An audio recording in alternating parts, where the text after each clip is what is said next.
I'm George D. Designer, and I run the consultancy Propeller Labs. I just spoke about contextual. Rebbeca Sinclair, and I'm hoping you guys can hear me. I was told to yell into this particular mic. Rebbeca Sinclair, thank you, at Airbnb doing design research.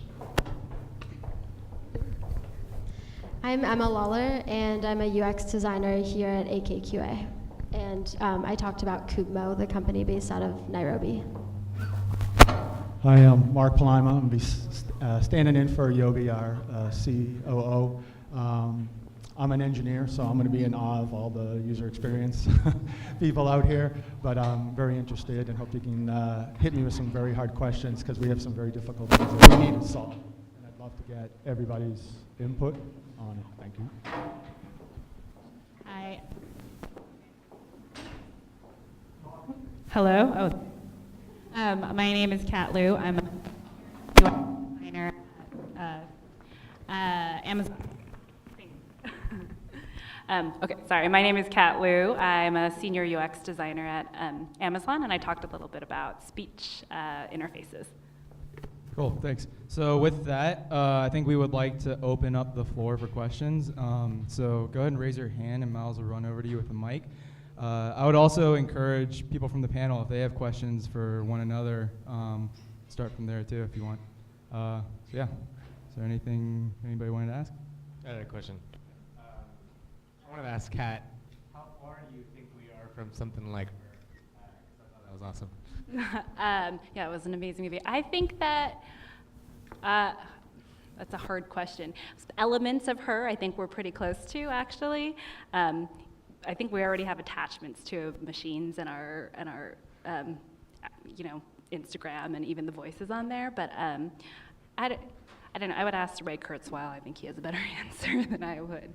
But it's getting closer. It's exponentially changing every year. So like I said, 10 years ago, 20 years ago, voice recognition was pretty good, but no one really worked on it. And now everyone's working on it. So hopefully, yeah, we'll see. Relationships with OSs, I don't know. Anybody? So I have a specific question from Mark. What is the weight of the generation 4 of your thingamajig, and then what is your target goal for the weight, because it felt kind of heavy on you? Yeah, we absolutely know the ergonomic aspect of it, not just the industrial design or making it sexy or figuring out the power stuff. But right now, the Gen 5, which is the white one that we have up there, is around about 20 ounces. We know that the sweet spot is going to be 16 ounces or under. And if you look at a lot of the headsets that are out there today, not ones that include a visual visor and an onboard battery, those are around 16 ounces or under. We're going to come in around 14. And that's with a 3-hour battery plus a killer optics engine that you can use with any of your laptops, your iPhones, your Nexus, your games. Your kids can play on the PlayStation. So also, because it's a flip-down visor, the weight distribution is very different, right? So if it's straight over your head and you've got compression holding it on, it feels much lighter. As it moves away from your head, it's torsional. So every gram that you have closer out to your nose means a lot. So we're paying a lot of attention to that torsional weight and trying to shrink the visor down. It'll also get rounder, so it'll look much more sexy. And that's something I do want to ask everybody later. I mean, I hear that, and I know that people want to make sexy products, and I know that from user experience standpoint, there's a lot of things to do it. But when I ask people, I said, is there a process to get to sexy? I mean, we all kind of recognize it. And I'd like to know how you guys define that, because we're trying to design something that's sexy. So that was a long answer from 20 ounces to 14 ounces. Yeah. Sorry. How heavy is Gen 4? Excuse me? Gen 4, how heavy is that one? I don't know what the gram weight on that one was. I don't even know if we actually weighed it, because that's literally, it comes apart.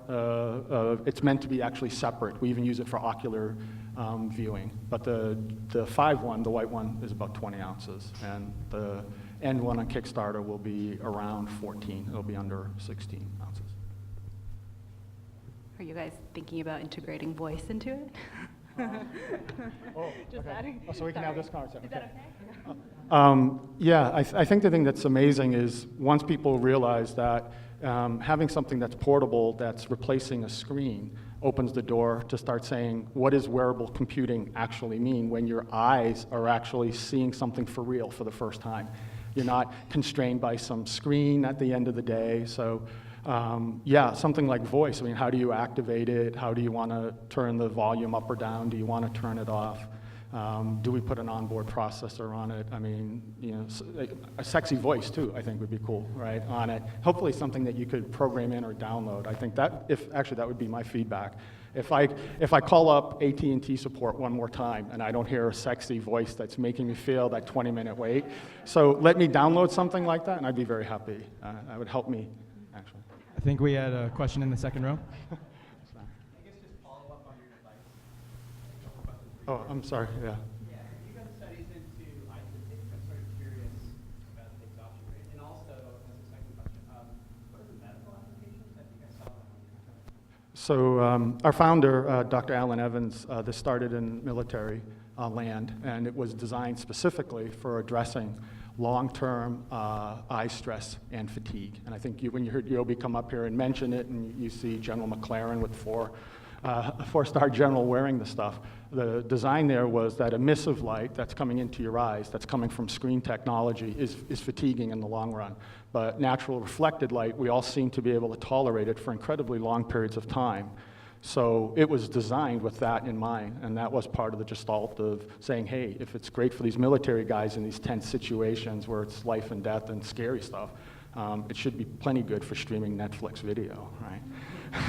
Somewhat more mundane, but you get the same effect. It's a much more calm, natural thing, and that's your brain working regularly, rather a screen and convergence telling your eyes to look close together. And the medical one, and also I'm like nervous talking in front of everybody, so I'm gonna start staring at people, and I'm talking to you, and you know, so don't. I was supposed to just be the guy behind the desk today running some demo, so apologies if I'm a little bit nervous. The medical things I think are enormous, because if you look at surgeons and when they're doing like vascular surgery or capillary surgery or neurosurgery or anything, you ever see it on TV? You ever see what that looks like? They've got these crazy looking lenses and these incredible bright lights and these things hanging off their heads, and they're like working on your mom or your kid. And I mean, it's scary just how brilliant these people are, and they work 14 hours straight. I'm like, if we can put something that's, you know, weigh like, you know, 8 ounces or something without the ear things on, and let them really see with their eyes what's going on, I think it'll make an impact for sure. So yeah, there's some good things that we can do with it, more than just play games or watch your DVDs or check out the jellyfish, which I do like. And I think 3D helps a lot because it's stereoscopic. It's how your brain works. So you're not trying to tell the doctor, hey, you know, this looks like something coming off a screen. No, this is what it really looks like, right? If you can get the light, we'll put the light on your eyes, and your brain does the rest. And I need to pass the mic for a second, because if I don't have something to drink, I'm going to croak. I mean. I think we have a question in the back. So I have a question for everyone except Mark, because you're working on hardware. So this is a kind of software question, and it has to do with sexy. You guys talked about sexy, right? So sexy is something that changes. We all know we get tired of what we have. I mean, you know, the transitions in the early versions of PowerPoint were really sexy when they came out. And then there's people working on them. So that's kind of the process. Part of the process of, I think, compelling UI is exciting people, right? And to some extent, we're all stuck in a kind of design metaphor that's somewhat static. Then we go to an ad agency and say, you know, do something for the body that's really fun, and it's kind of short term and it's new, and we learn and then we iterate into our products. But is there any view of incorporating into design technologies a way of incorporating evolution so that certain things, you know, change a little bit and get sexy? Is there around the dynamics of user interfaces? That's a good question. Does anybody want to jump at it? I can respond if you're not. Okay. So that's actually really interesting, and I think something that it's kind of been talked about a little bit within the design industry and rhetoric in general is this idea of delight, right? Delighting the user, and kind of doing things that are unexpected sometimes for the purpose of delighting the user. So it's funny because a lot of times user experience and HCI in general, it comes from a very rigid usability ivory tower background where anything that hinders usability, anything that hinders process is viewed as a negative. That was the old world way of thinking of it, right? But as these things became products, as digital experiences became products, that craft went into it where people started to identify how do you make someone enjoy an experience.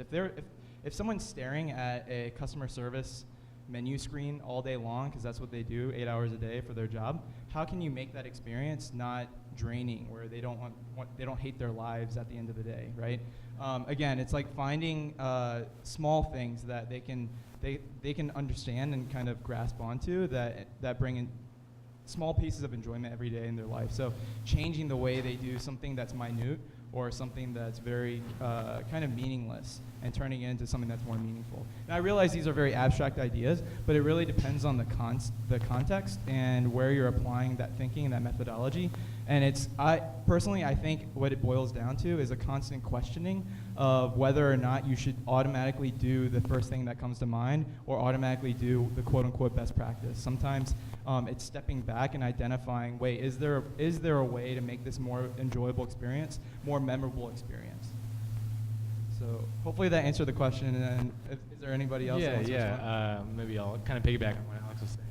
I definitely think that there is a movement from making interfaces more dynamic than static. I think you've seen, especially with iOS or iPhone OS, is probably the biggest leap that we've seen in that kind of design on screen. And you kind of see iOS brings into context the physics of how things interact. Not just swiping a screen down, like when you bounce it at the bottom, it kind of bounces back up. So really small details, like Alex was saying, not only delight the user, but also make it feel like that interface is a little bit more humanizing. And I think that makes using applications, using mobile devices, websites, things like that, it makes it feel a lot better. And on the flip side, if it's not an iOS device or a mobile device, sorry about that. If it's not an iOS device or a mobile device, then and you're working with web, I think there are a lot of things that are progressive in like CSS3 with animations and transitions and things that feel good that can translate into like a mobile responsive site that make it feel like that the website that you're looking at, the application that you're looking at, is more human.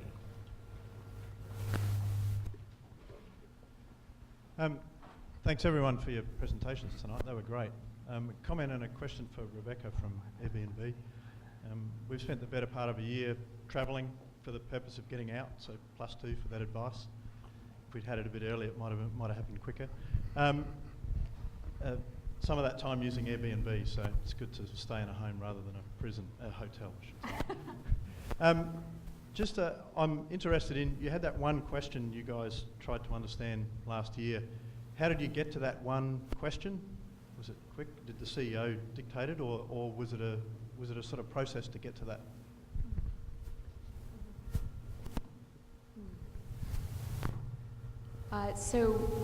Good question. Of course, these things are never as neat as you want them to be, and I honestly. I don't quite remember, but it was not the only question. It was one of there were several, but what we did know at the time, and what we still know, is that we wanted our guests to have a good experience, and the best leverage that we had for creating a good guest experience was going through the host, and so we wanted to. Create good guest experiences by creating good host experiences. And so we came to some questions, for how to do that. Sorry about that. That was the user experience. Is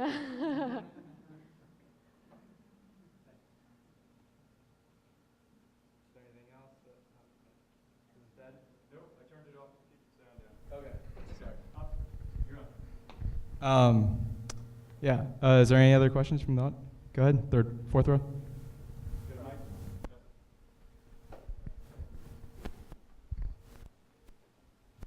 just had a question also for you, Rebecca.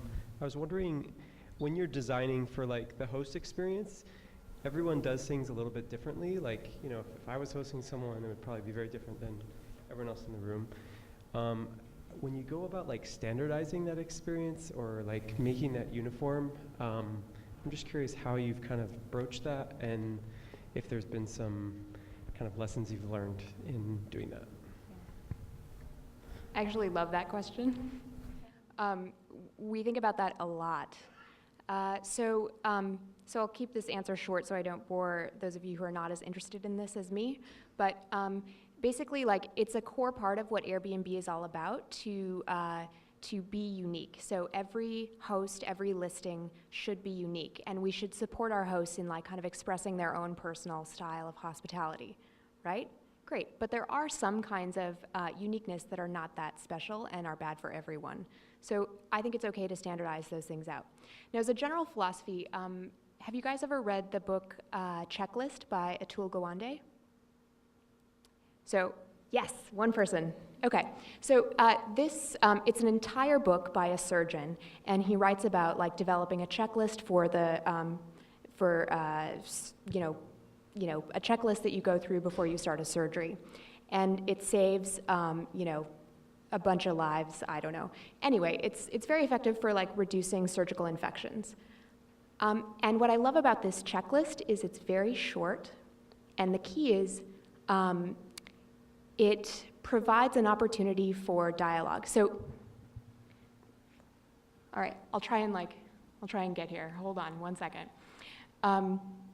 This checklist could have been like incredibly specific and dictatorial and incredibly standardizing, right? So similar to what you're saying, like this risk. But instead, it had items on the checklist such as, ask the nurses if they have any concerns. So that's a way that you are standardizing, but accommodating for the incredible variance and complexity of any individual surgery case. So we try to do the same thing in the sense of like standardizing in a way that supports the uniqueness and the complexity, the right kinds of uniqueness and complexity in our hosts.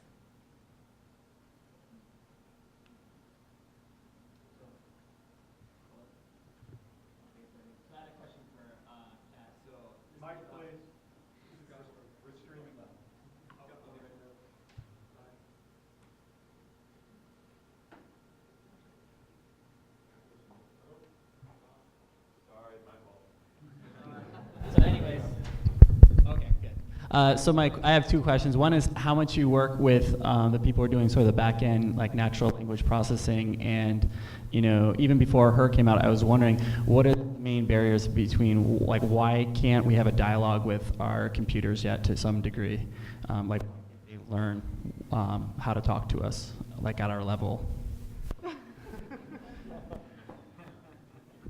Hello.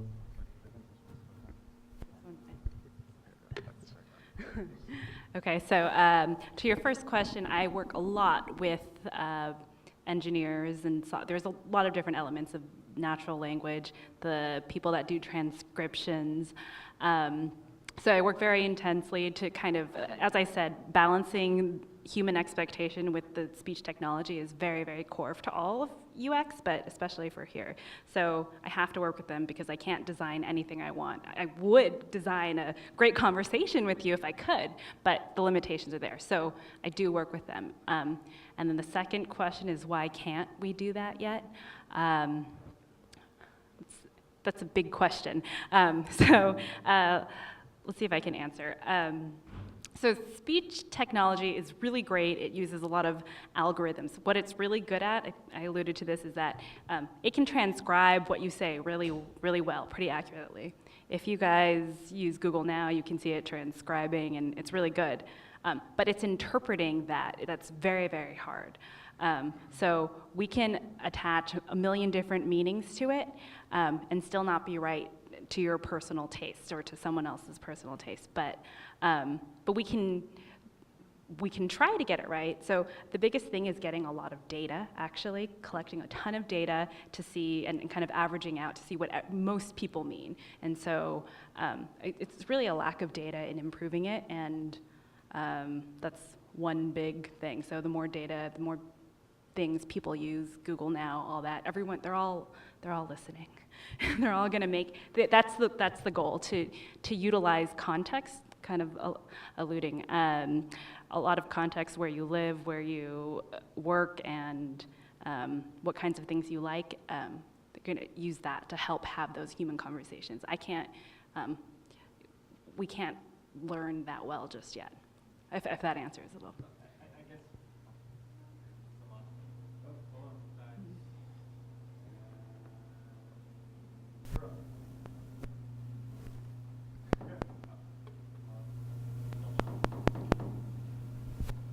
So my follow-up question is, I mean, is there like progress being made in terms of not just like the context of like crunching the numbers of, you know, millions of dial people, but rather the context of a single person?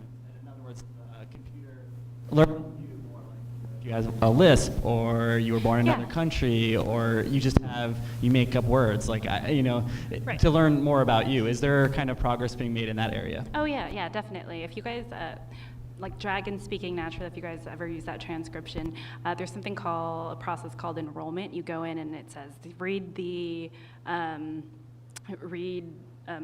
State of the Union address, and it'll get to know your inflections, and the more you do it, the more personalized model it can be. So there is personalized models, and what that takes is a lot of people that we call speech scientists to do a lot of tuning on that particular person. So you can do a lot of speaking and and they'll get all the inflections, and you can put words that you normally say, and they'll start recognizing that. So personalization is very important. You live in a house and there's someone with an accent, someone not, and you need to make sure it's personal, but so does that answer your question? Yeah, I mean, because I'm definitely familiar with Dragon Naturals. Yeah. But I was wondering, like, learn along the way rather than like, because in terms of user experience, like having to take the time to teach it, most of us just want to turn it on. Yeah, you do. I mean, just in terms of like words you use, for example, like the computer actually turning around and saying, "What did you mean by this word?" and actually reporting back to you, essentially. Yeah, that exists. And right now, those changes don't happen immediately all the time. So it's not necessarily perceptible to the user that improvement has happened, but it happens very slowly, like with each session, maybe like a 2% increase in recognition. So it's slow, but it's being worked on. There's a question in the back.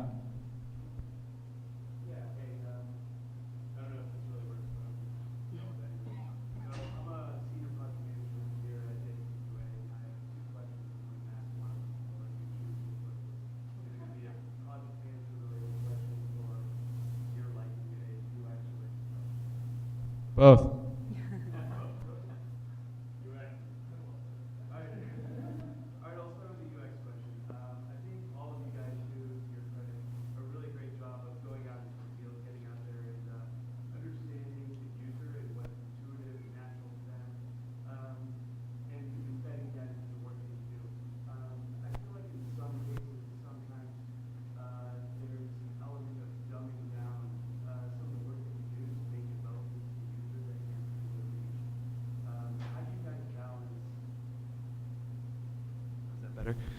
How do you guys balance, making that intuition with your user and connecting with your user by making it simple and intuitive, and also educating your user with some new technology, something new and innovative that they may have never seen before? I feel like sometimes there's a hindrance of innovation when we're trying to dumb it down too much. And how do you guys balance that? Does anybody mind if I respond?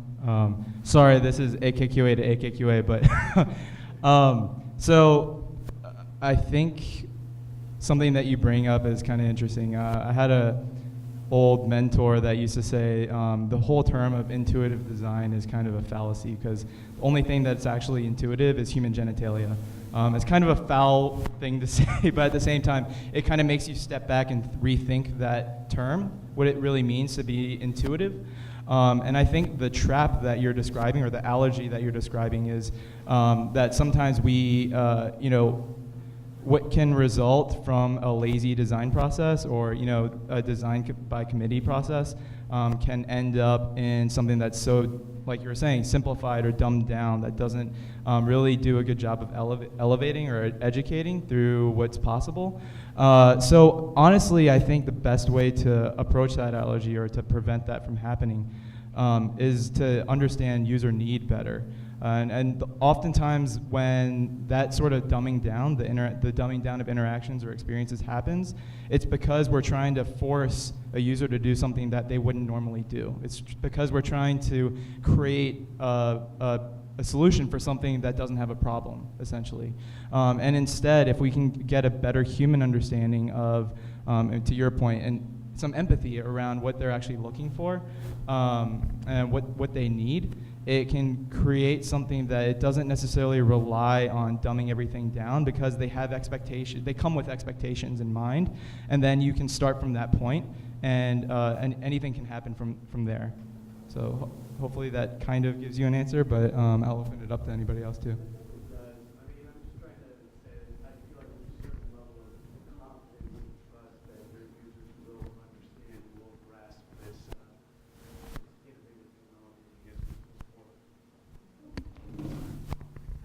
So I can tell you what I think about this, which is two things.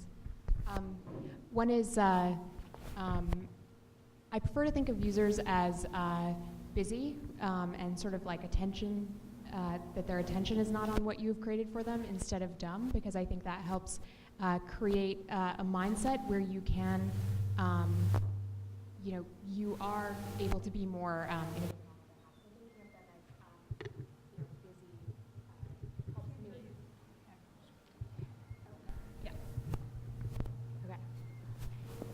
So the second thing is I'm a big believer in creating bridges, right? A bridge from what they have experienced before, either from you or from other kind of experiences. So bridges are great, and maybe they're permanent or maybe they're temporary until your user kind of gets used to this new world that you've magically made for them. And the thing I said earlier, in case you didn't hear, is I like to think of users as busy instead of kind of dumb, and then you think about like how to manage their attention instead of how to dumb it down. Distracted. Right. Yeah, just kind of piggybacking on those 2 points. I think there's a difference between simple and easy. I definitely think there's ways to easily design things based on, maybe design aesthetics that are out there, and not really taking into consideration, again, the context and also the needs of the users and what they're looking to do. But I think there are things that are built into like generally human interactions with screens, right? So we've already spent however many years interacting with screens, and we know what to do with them right now. And that's why you see that shift from iOS 6 to iOS 7, where things are a little bit less, realistic. Right, there's no more stitching or no more like I don't know, the flair, because people know how to tap on things, people know how to scroll, people know how to do those kinds of things, and you kind of see like I think the best example is probably the pull to refresh is something that I really liked, and it's not particularly intuitive from the context of like human interactions, but when you're dealing with feeds, which is how people consume data on screens, what you're inclined to do is pull down until you keep on getting more information. When you get to the top, you keep pulling, and it'll pull down to refresh, and you'll get more content. So I think that's like a pretty clear and good example of how you can kind of build intuition into the applications that you're building.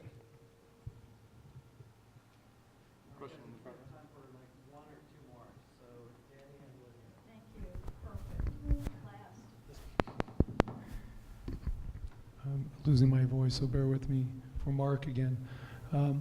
So I remember when in virtual worlds, when they would have characters, and as it became more and more real, they found that the users, as it became very close to being visually real, that they would trigger a response, a behavioral response, where that they called the creep factor, because it was so close to being real, that the mind started identifying imperfections and feeling uncomfortable with it and striking these emotions.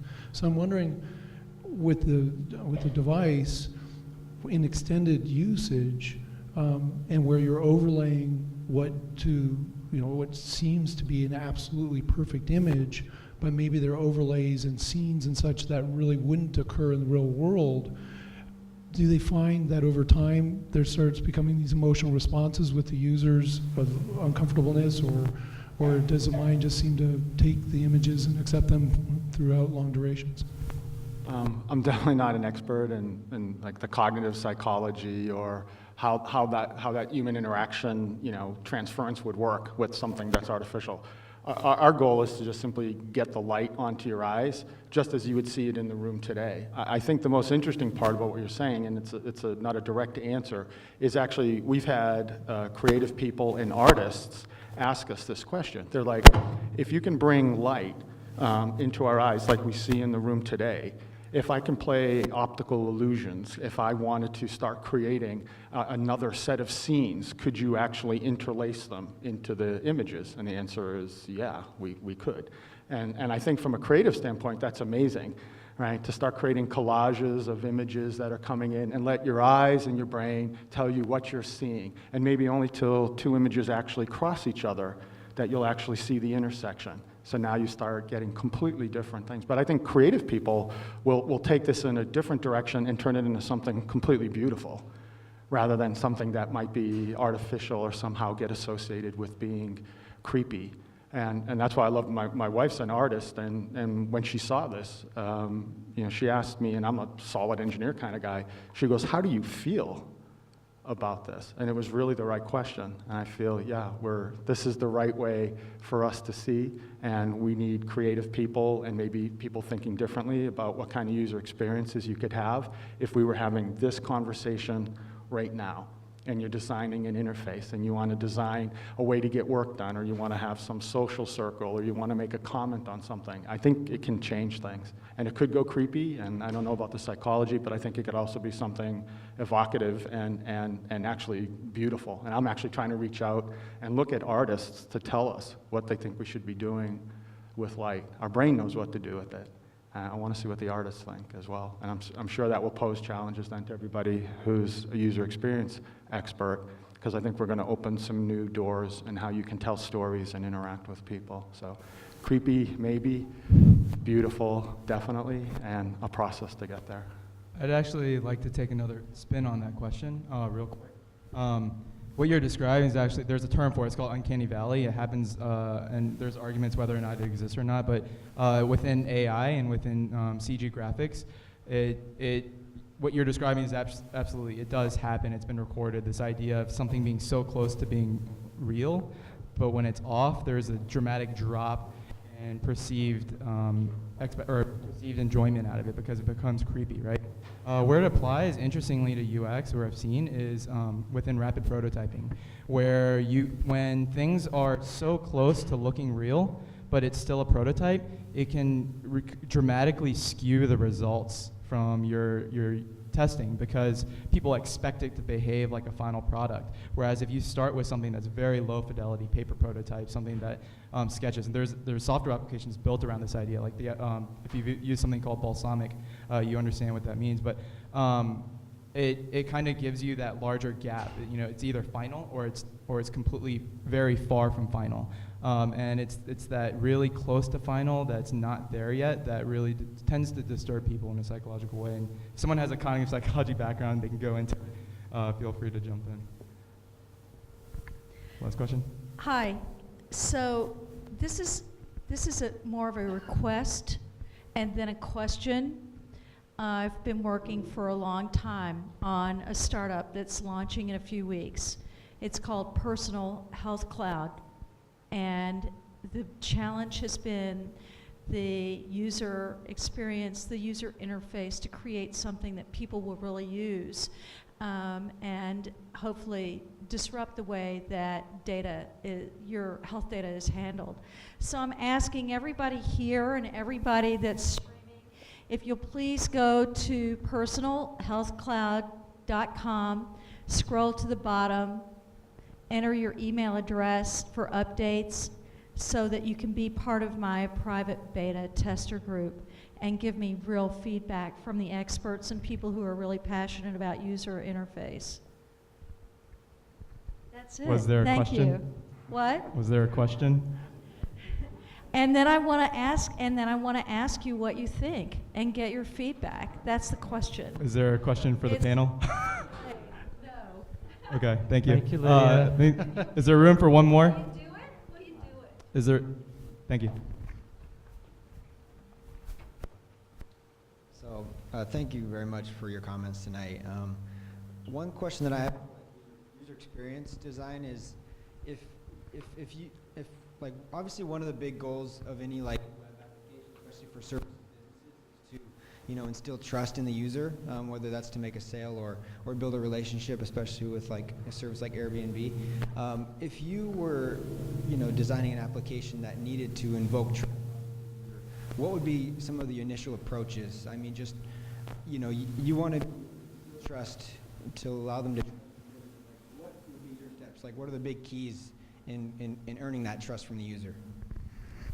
I'll take a stab at it from a speech UX sort of thing.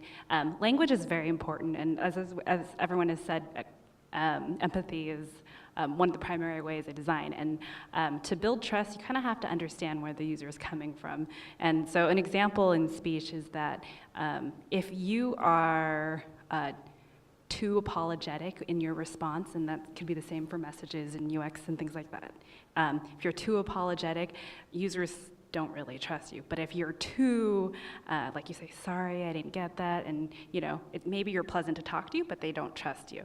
On the opposite end of the spectrum is being a little mean, like, oh, that's your fault. If you blame the user, they'll also get a little angry at you, but they'll think you're intelligent because there's a weird thing. If you're a little negative, they think you're smarter. But there's a fine balance between that. So you want to have intelligence, but you also don't want to be too apologetic. So you just don't blame the user. Sometimes blame the system. Most of the times find a scapegoat. So, yeah.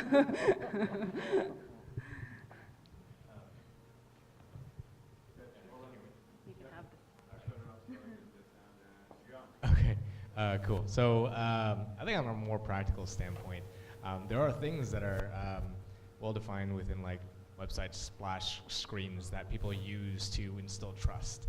There are things like, e-trust logos and things like that where it's associated with a brand that people would trust, and so, okay, maybe I'll be able to use this. Small things like, HTTPS, right? Whenever you're using a bank or a site that's, secure, you want to make sure that you see that. Other things are like endorsements, right? So if there's somebody that uses your product and, you really want to know about how they felt about it and you want to kind of relate to that person, maybe testimonials or things like that, if this is what you're asking about. It's just really simple things just to instill a little bit of trust there. I think one cool thing, and this is kind of off topic, is like this whole shared economy thing, like with Airbnb and like all these ride sharing things. You put so much like personal effect into dealing with those kinds of new applications because you deal with people face to face. And I think, Uber, for example, they do like a rating, and Airbnb does a rating, like how was it afterwards? And I think those are kinds of things that you can kind of distill down into a rating of a person and how they are in real life. And those are some things that hopefully in the future you can kind of carry with you and say, this is an actual real person. They've stayed this many times at an Airbnb place. They've taken Uber 100 times and they have a 5-star review. You could trust this guy. I'd actually like to, sorry to put you on the spot, but I feel like that's a really interesting question within the context of Airbnb because I feel like where you were coming from was from a very system design orientation, like, on screen. But I feel like Airbnb and other companies that do the hospitality user-to-user interactions, trust is like a huge thing that I could see being a big challenge. And how do you facilitate that? And do you know like the history of, when Airbnb first started, how did they get over that initial hurdle?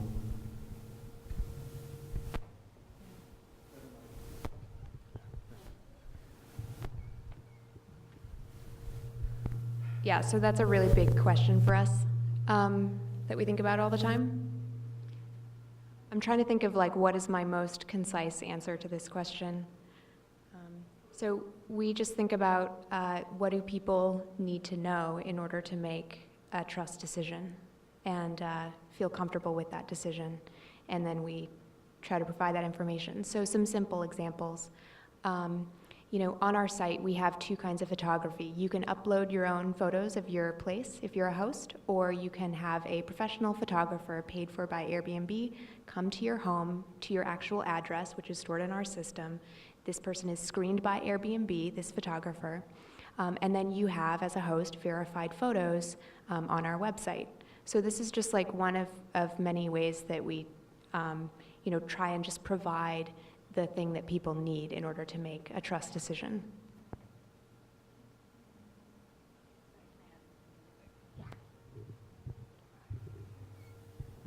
Just to add that something that's worked over and over again is just consistency and honesty as well. I know I said scapegoat, but still honesty is important. Tell them what you know, tell them what you don't know. Be very clear, and if you're consistent in the behavior, then users will know what to expect, and they won't be surprised, and they'll actually be delighted.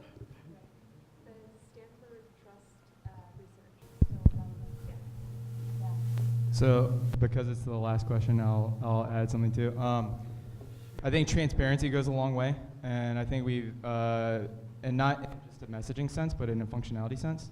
So, being able to clearly communicate, what's available to a user, what experience they can expect, can often build trust as well. Is there anything else before we close up? I think we're about out of time, right? Okay. Cool. First of all, that's about it from the panel session. Thank you to our panelists and speakers tonight. An amazing job. Thank you so much. Thanks to Alex for moderating the panel. Thanks to Miles to help me organize this. A massive shout out to Jimmy for streaming this, dealing with all the audio.